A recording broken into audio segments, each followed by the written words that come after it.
O Show. This is the Big O Show. He's ready to go. How you feeling, my man? You looking good? What's the hat you got on today? Little Savannah Bananas action. Yes, a little Savannah. How many minor league hats do you have already at this point in your life? At least 3. No, get the hell out of here. 300? 300, 3 dozen, 300. I have no idea. I have no clue. A bunch, right? Yeah, a bunch. It's up there. The bigger question is, it's got to be over 100. How many minor league games have you been to across the country? Wow. I've been to at least 40, 50 different parks. Yeah. That's pretty cool. Some multiple times. Yeah. What's your favorite one? Ooh, favorite minor league park? Wow, this is a good one. Well, my home park is Columbus. Huntington Park in Columbus. That's a really nice park. But I like Toledo. I like Charleston, South Carolina, home of the River Dogs. It's right on the water. It's beautiful. You got the bridge in the background. Charleston's right up there. Okay, what's the Bill Murray? Bill Murray, a part owner of that team. Oh, really? Wow. Okay, he just got kicked off a movie set, actually, for some ill-advised behavior. Apparently, he was like, "Well, I was saying something that apparently in today's world is not appropriate, or something." He didn't really shed light on it. I'm sure it was horrible. Yeah. Anyway, what's your favorite action or craziness that happened in a minor league park that you've been to? Because that's usually the thing. Yeah, they all have that goofy thing going on. They always have the banana ones do some funky stuff. The bananas take it to complete extremes because they do it during the games. They've got dancing umpires and they got a third base coach with the airplane light things, right. And you see on the runway, and they got a dancing first base coach. They take it to complete extremes, but it's kind of like that. It's like that in Bull Durham, and they've got the clown prince, and they have all these people that tour with the things, and they're fun because unless you're in a crazy like Savannah, you can't get a ticket to. So if you just showed up in Savannah and they're in home, good luck getting a ticket. But most places they're empty, and you got the place yourself, and you can roam around and talk to people. They're a lot of fun. The Chattanooga, last couple of years ago, I was driving back from Ohio, stopped in Chattanooga, Tennessee. The Lookouts were playing. That was a blast. Had a blast. There's 500 people in the crowd, and I made 300 friends. It was good. I think I've cheated myself out of not going to minor league parks around the country, man. It's hard. We really don't have it here. I mean, we've got the Florida State League, but it's not the same as it used to be. No. We used to back in the good old days, my friend. Yes.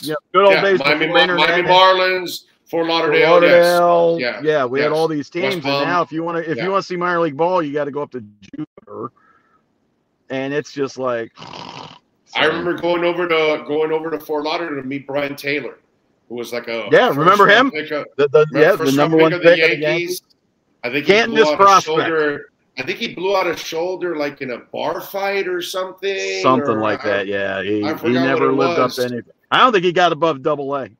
No, and he was supposed to be the guy. Right. I think I have a baseball somewhere signed by him. Actually.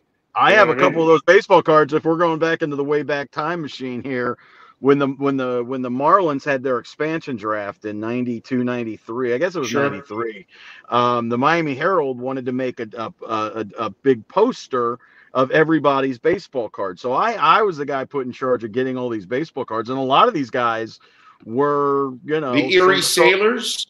Right. But the Herald had me go to a baseball card shop, and I had to buy a Fort Lauderdale Yankee team set just for one player. And they were like, "Yeah, keep the cards." And I'm like, "I got a Brian Taylor rookie card on the Herald dime," and then and then it didn't work out. Yeah, that's crazy. That's crazy. That's awesome. All right, so tonight it starts, and hockey. Yes, let's hockey. Yes, it's hockey. It's hockey. Tonight it starts, but more importantly, what starts is the legacy moment. Yeah. For Huberdeau and Barkov, and I would imagine we're getting Black back tonight, are we? Ekblad's playing tonight. Yeah, and Uyghur too. Throw Uyghur in that mix. I mean, he's been here Okay. you know, But these are the homegrown guys, right? These are right. you know, you can't blame Sam Bennett, Sam Reinhart for the past sins of this No. franchise. But there I is a don't little even, bit of that on I don't Barkley. blame these guys either. I don't blame No, these I guys don't either. But they feel it more than those guys do. Right. And they're the lifetimers. They're the guys that are going to be hanging above the rafters when they retire. We're going to retire those numbers finally. We're going to have players like that. We're going to have guys that maybe even have a shot at the Hall of Fame down the line and everything. So these are the real guys that are establishing the culture that is being set for the Panthers. But none of this means anything without a deep playoff run. And it all starts tonight, dude. It all starts tonight. Yeah, you got the Washington Capitals, a team that Florida is much better than. Right, Florida is a heavy favorite in this game, in this series, but it's the playoffs. Washington's been here before. They haven't done anything since they won the Cup. They've been bounced out of the first round pretty quietly the last couple seasons, so they're looking to get back at it. They're playing with house money, as far as I'm concerned. You know, because nobody expects anything out of Washington. Nope. And if, you know, those guys have a lot of pride. Those guys, again, 4 years ago won the Cup. They don't have any goaltending. That's a problem for them. But you never know what's going to happen in hockey. You never know. They could get a fantastic start from their goalie tonight and go on a run. And I don't foresee that. I think the Panthers are going to roll tonight, win this thing in 5 and move on. But you never know. Yeah, it's one of those, but I know that this is the moment for those guys now to start to establish all of that they've built up here right now. The Brunette thing, when he doesn't get the interim tag taken off, this is the moment, right? Because you can't take the interim tag off the coach until he gets you to the playoffs and gets you into a deep run. Because if you get eliminated early and you took that interim tag off him a month ago or 3 months ago, now you find yourself in a really difficult position because you're like, well, wait a minute, now you've named the head coach and this guy failed in the first round. For the head coach, if he's going to be the head coach in the future, he also needs a deep run in order to keep that job, correct? Oh, absolutely. Because I think what we're looking at here is when Joel Quenneville first left, we said, listen, if it looks like Andrew Burnett's in over his head, Florida's going to go find a veteran guy, right? So he didn't look over his head. He looked fine. Now it starts over. If he looks in over his head against a guy like Peter Laviolette, the Washington Capitals coach, who won the Cup with Carolina back in the day. He's been to the finals twice. He's like the most experienced coach in these playoffs. If you get skunked by this guy, that just shows you, okay, he's not ready for prime time. That's why I think they haven't taken that interim tag off, right? I think so too. And listen, I've talked to Bill Zito all the time. Bill's like, listen, we're going to deal with it at the end of the year. Just relax. He knows it. We know it. It is relax. They're going to be watching this very closely. Yeah, no, I would imagine that's the reason why he has that tag on there, because this is, in other words, not to take away anything from him credit-wise, but I'm going to have to take some of it away. It's almost like this team was on cruise control as it is. It's so good. It's so deep. They kept adding more talent with Giroux and company down the stretch that you have to be one of the top seeds, if not the top seed in the conference. But now, like you just said, now that we get to the playoffs and now that you got to prepare your team from game to game and scheme for whatever comes your way, and also a very important goalie decision that you may have to make along the way in these playoffs. I hope not. I hope it's Bob on his freaking head and you ride his ass all the way to the end. That's what I would like to see. But that decision may come also to a head at one point. So there's a lot left for him to kind of prove in this stretch. Yeah, I mean, there's matchup stuff. Who plays what line? Who comes out? What are you looking at with the long chain? There's a lot of stuff that goes on, especially in the playoffs, because now's where the adjustment makes. You're not playing Washington on Tuesday. You're not playing Washington on Tuesday night and Carolina on Thursday. You're playing Washington. Those players are going to get to know your player. There's going to be adjustments throughout this series. The lines that start tonight probably are not going to be the lines in game 3 or 4 unless they just dominate. And, Florida wins tonight 6-0. Whatever they did tonight, they're going to do Thursday. But there's just going to be so much adjustment going on. How does Andrew Burnett and the Florida Panther coaching staff deal with that? Ekblad, does he come back and play regular shifts, or is this something that they bring them along slowly? How is this handled? No, he's your top dog defensively. He's back up with Mackenzie Weegar. He's back. I asked today about the power play opportunity. He's back on power play 1. So they're not easing him back. Maybe instead of playing 22, 23 minutes, he plays 19, 20.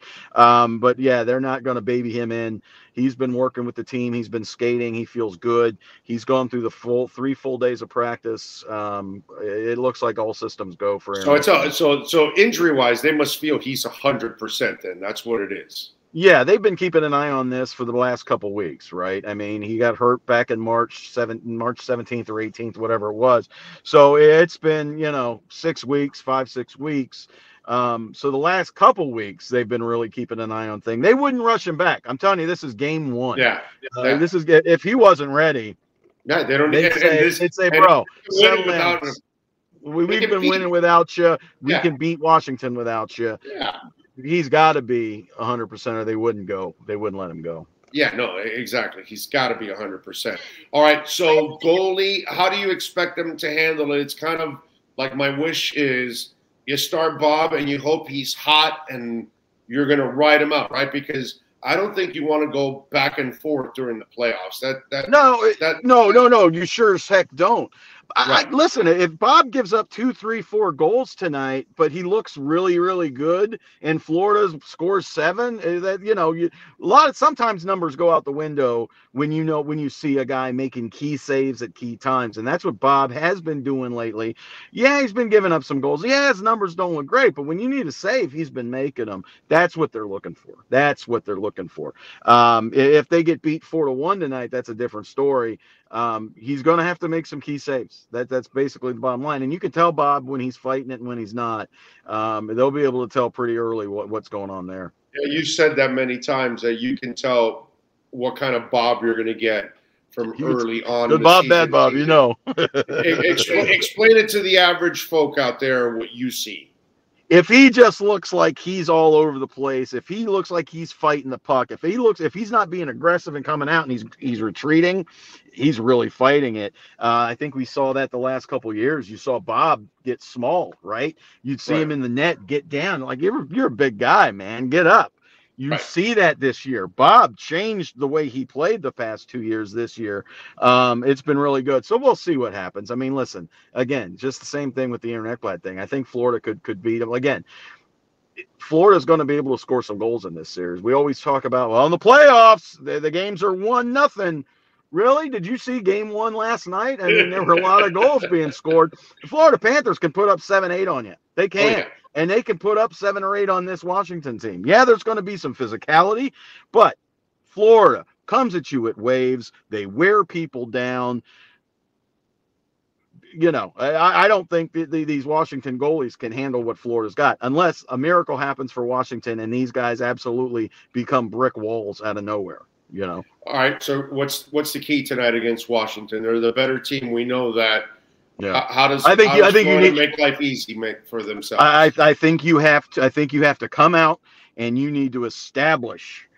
Washington already knows Florida's the better team. You need to establish that early. You need to remove all doubt.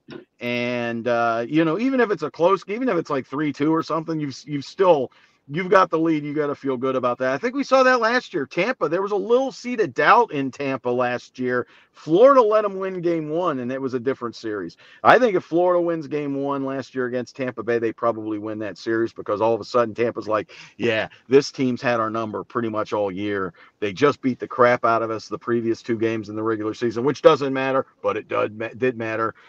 They lost game 1. They lose game 2. They were chasing it from there. You do not want to be chasing this series. You want to take control. Washington, in their heart of hearts, know the Panthers are much better than they are. All right, tell them about FloridaHockeyNow.com and why the hell they should be subscribed to keep. Oh my God! Look at it. Look at the page today. Nobody's covering the Florida Panthers and I say that. I say that. It's the truth. Nobody covers it, dude. We got 4 stories up right now just from this morning. I did a story on how this team was built. If you remember, Big O, 2 years ago, I was on your show when the Panthers got bounced in Toronto. Yes. They fired Dale Talon. This place is a disaster zone.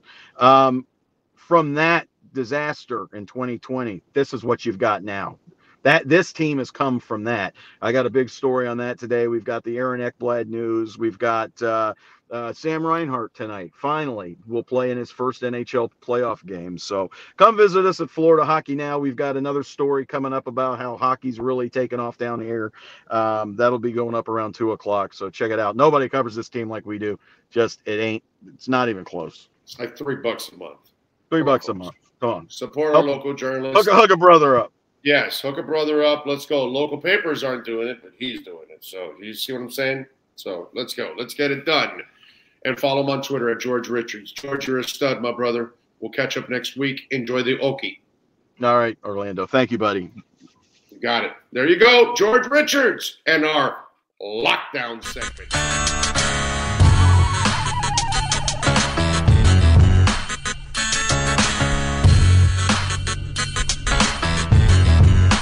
This is the Big O Show. This is the Big O Show.